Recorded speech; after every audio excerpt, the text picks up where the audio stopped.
Ang $15 bilyong konstruksyon ng proyekto ng NMIA ay inaabangan upang magsimula by January 2026. Ang dambuhalang proyektong paliparan na ito ay malaki ang maitutulong na may mga plano na palitan ang labis na trabaho ng Ninoy Aquino International Airport, NAIA, na may sobrang laki ng aviation hub sa hilaga ng kapital ng Pilipinas, halos 4 na kilometro hilaga ng Navotas.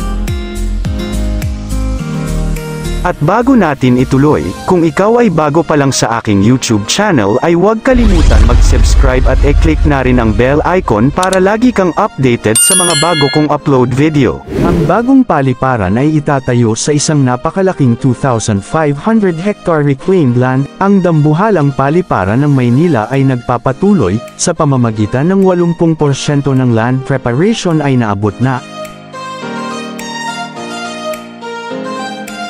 Kasama dito ang dalawang magkaparehong runway, isang futuristic terminal na may 5 wings at tinatayang 240 boarding gate, kasama ang lahat ng mga infrastruktura na kinakailangan upang mapanatili ang mga bagay na maayos na tumatakbo. Dinisenyo upang maging isa sa mga pinakamodernong paliparan sa mundo, inaasahang mag-alok ang NMIA ng mas mahusay na paggalaw ng mga pasahero at kargamento, umakma sa patuloy na rehabilitasyon ng Ninoy Aquino International Airport, NAIA, at suportahan ang isang bagong alon ng pag-unlad ng rehiyon.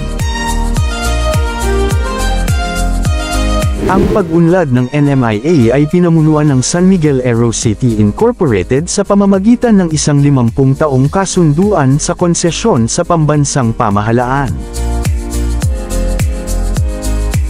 Ang unang yugto ay nakatakdang simula ng konstruksyon in January 2026, kasama dito ang 2 runway, isang modernong terminal, at mga pangunahing pasilidad na idinisenyo upang maghatid ng hanggang sa 35 milyong mga pasahero taon-taon, at inaasahang makumplito sa pagtatapos ng 2028. Ang mahusay na pag-access sa transportasyon ay isang malaking bahagi ng disenyo ng NMIA. Ang mga bagong kalsada at terminal ay makakonekta sa paliparan sa Metro Manila at kalapit na mga lalawigan. Ang isang 6 na linya ng highway ay may link ito sa North Luzon Expressway, NLEX, at isang terminal ng transportasyon ay itatayo upang maghatid ng mga bus ng probinsya at iba pang uri ng pampublikong transportasyon.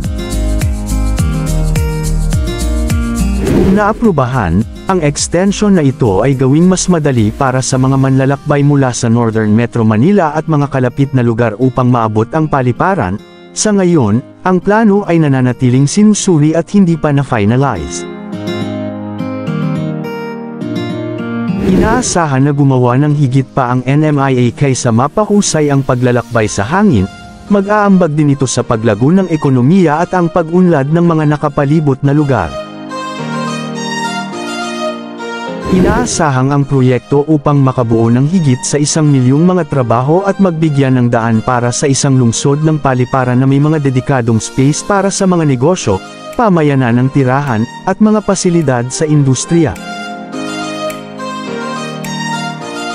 Ang mas malaking plano na ito ay nagtatampok kung paano makakatulong ang paliparan kung paano ginagamit ang lupa, magdala ng mga bagong pamumuhunan, at gawing mas mapagkumpetensya ang bansa sa turismo at kalakalan. Tulad ng mas maraming mga kalsada at pasilidad ay itinayo, at ang paglalakbay ay nagiging mas madali. Ang mga negosyo sa iba't ibang mga industriya tulad ng logistic, hotel, real estate, at pagmamanupaktura ay malamang na tumingin sa Bulacan at kalapit na mga lugar para sa mga bagong pagkakataon.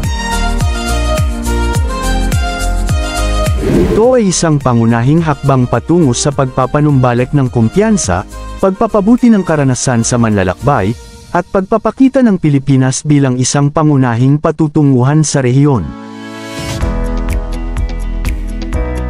Ang pagkilala kung paano ang mga pangunahing pagbabago sa infrastruktura ay nakakaimpluwensya sa mga halaga ng pag-aari, mga prospect sa pag-unlad, at mga diskarte sa pangmatagalang pamumuhunan ay mahalaga para sa mga naghahanap na makilahok sa mabilis na umuusbong na koridor na paglago.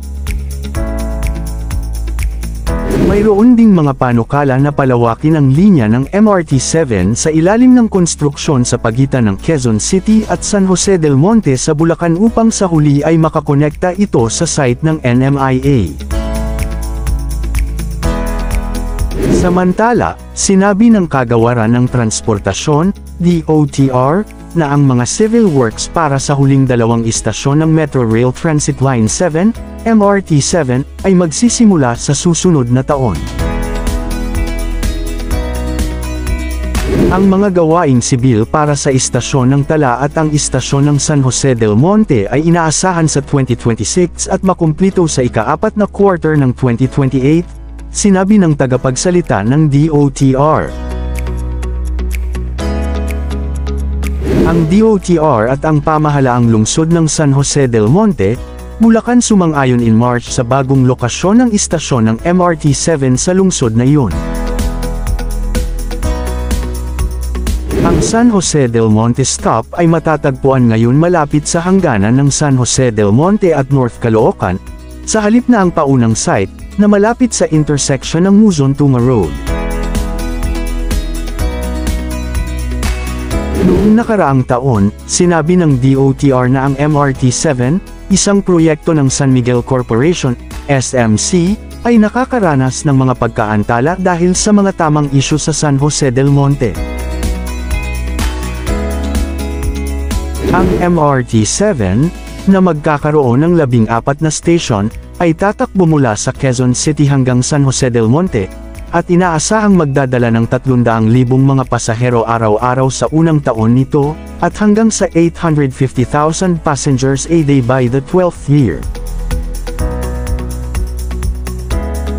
Ang unang 12 istasyon ng MRT-7 ay ganap na pagpapatakbo ng 2027. Pinupandohan ng SMC ang konstruksyon at magpapatakbo ng 23 kilometro na sistema ng riles ng tren sa ilalim ng isang 25 taong kasunduan sa konsesyon.